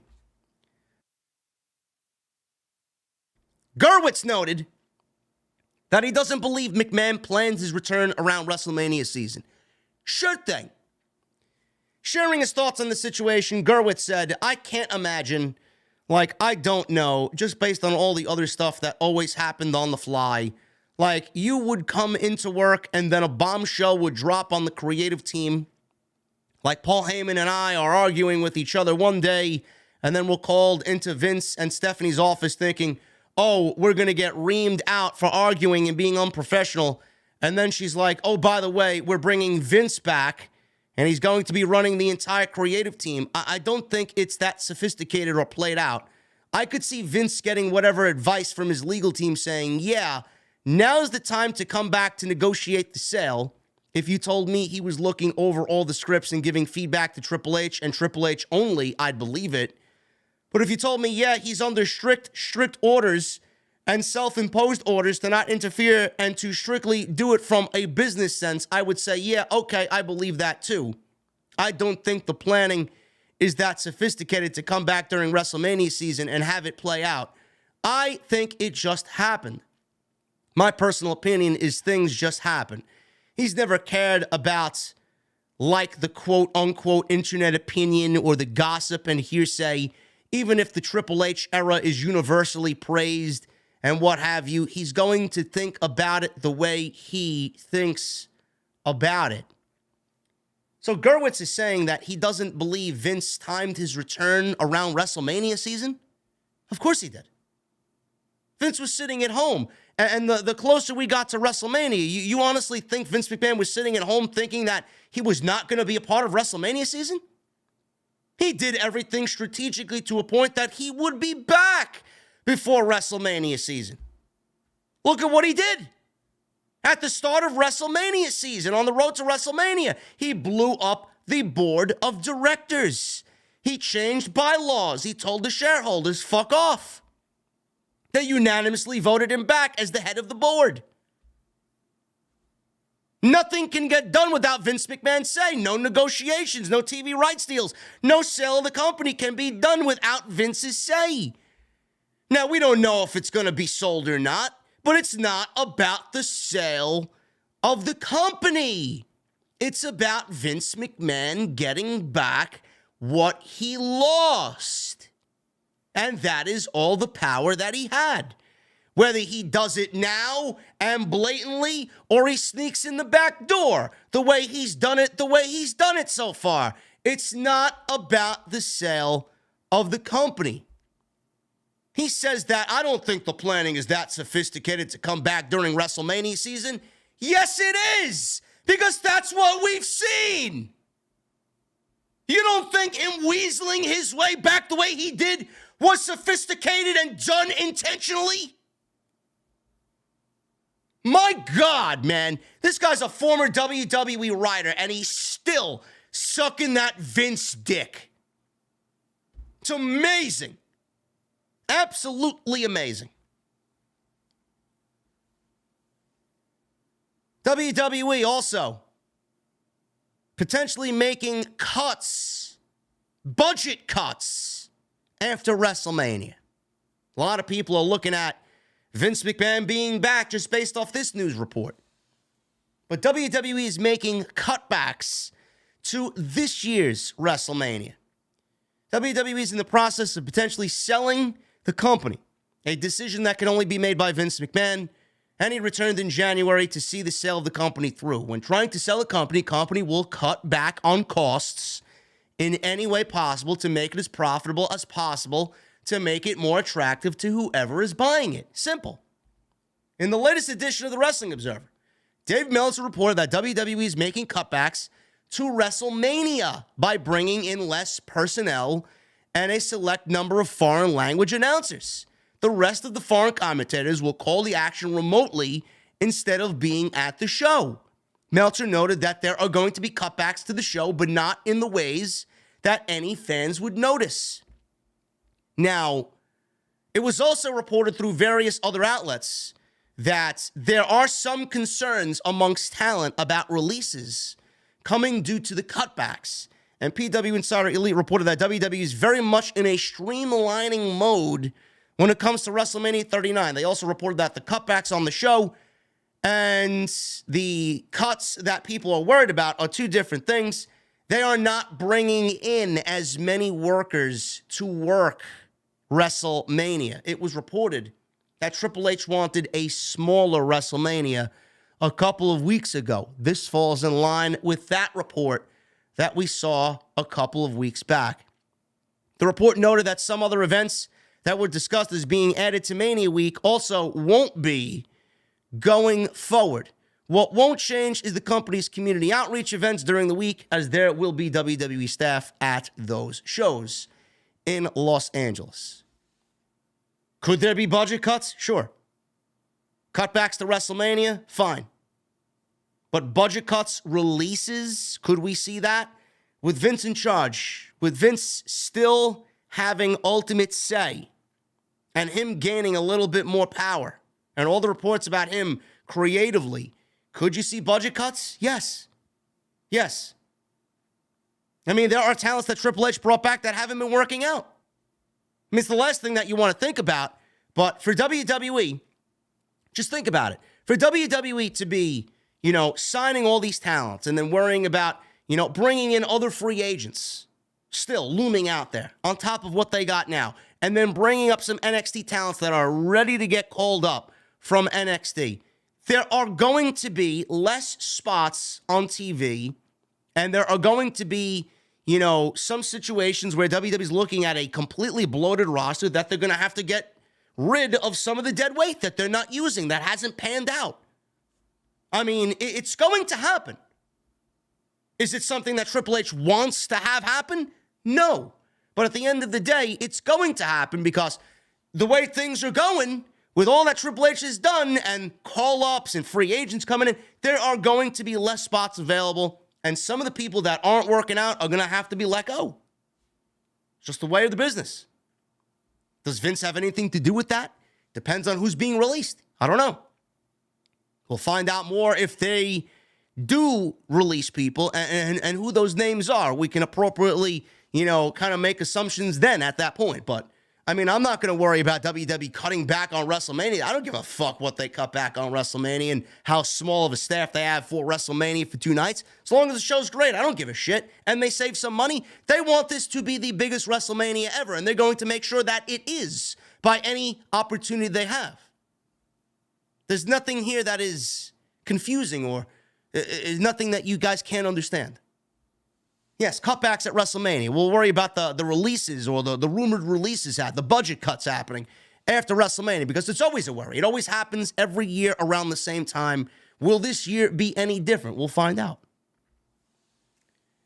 Anyway, guys, that is all I got for you on the show tonight. I hope you enjoyed what you came here for.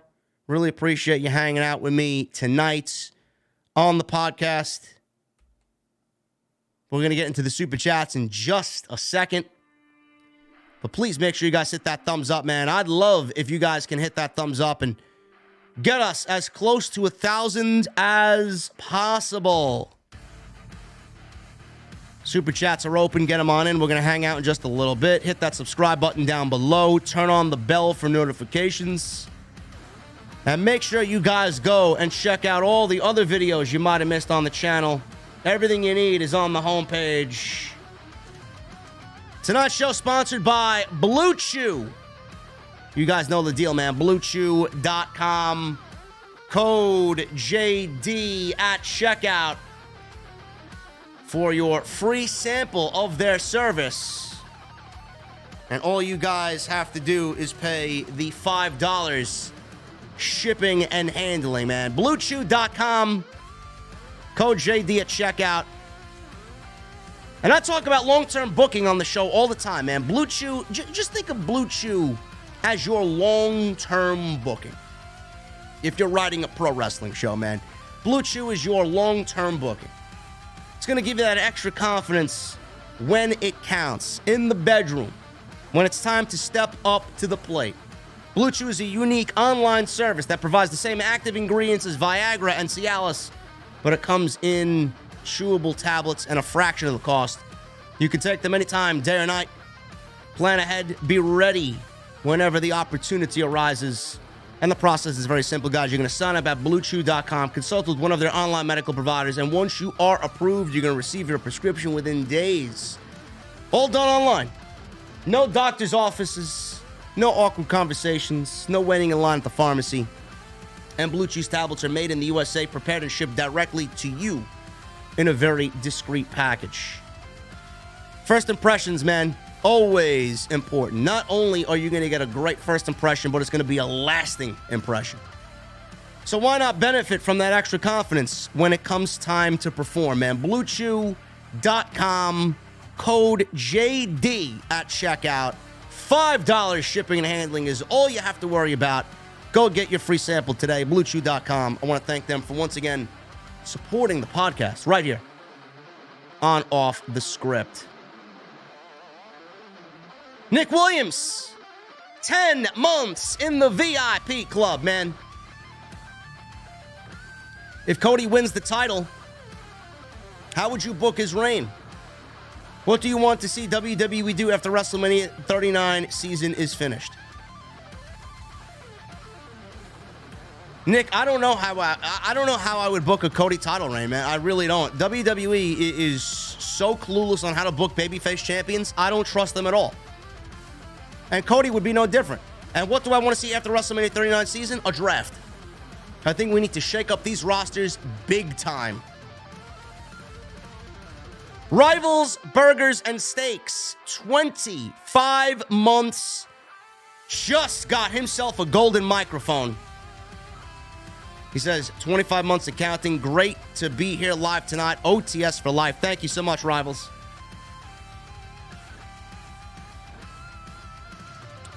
Michelle Moran with a $2 super chat. Fans may turn off the pay-per-view before Rhea and Charlotte being the main event. Possibly. Wesley Jackson becomes a new member. Wesley, what the fuck are you drinking, man? WTF boy, $4.99. If AEW, WWE did a trade, who are some people you would like to see go elsewhere? Prayers for your family and Raging Girl Gamer. Love from Pop Austin Media. If AEW and WWE did a trade, I'd love to see Andrade back in WWE. Let's get Andrade and Miro in a package deal. Honestly. Who I would give up? I don't know, man. I don't know.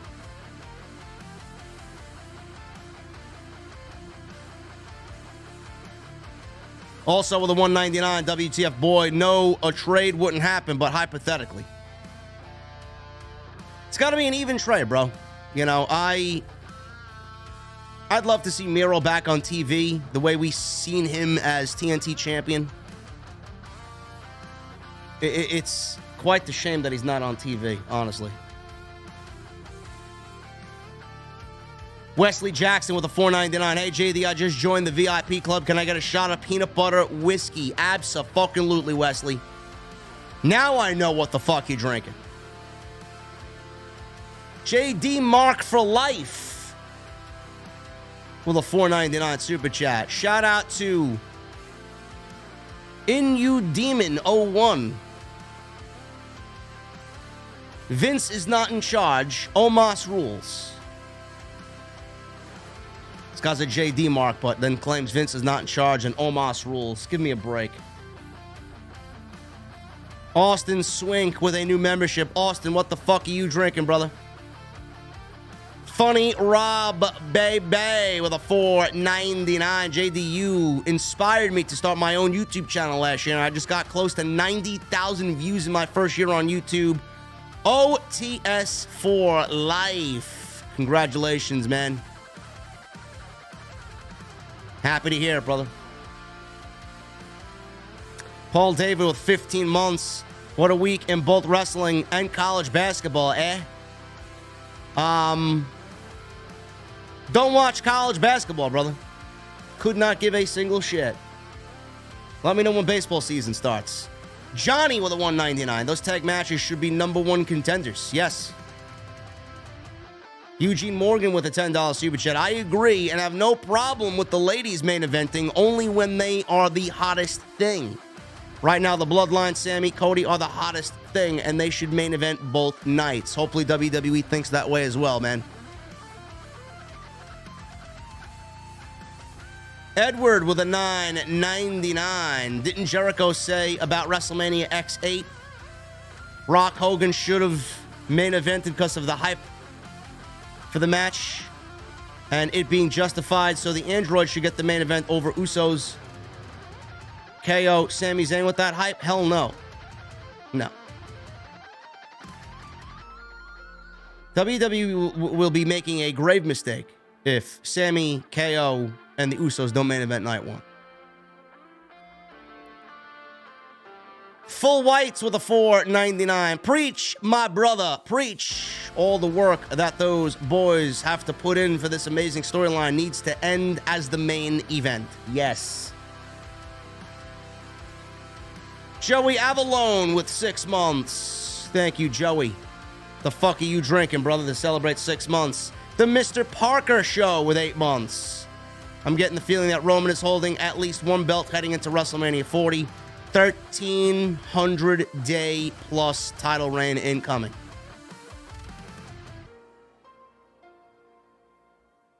I don't know what they do. Let's get to 1,000 first, man. I don't think you should drop the titles at WrestleMania. Sean Watkins with 15 months. Thank you, Sean. 15 months. OTS for life. The fuck are you drinking, man?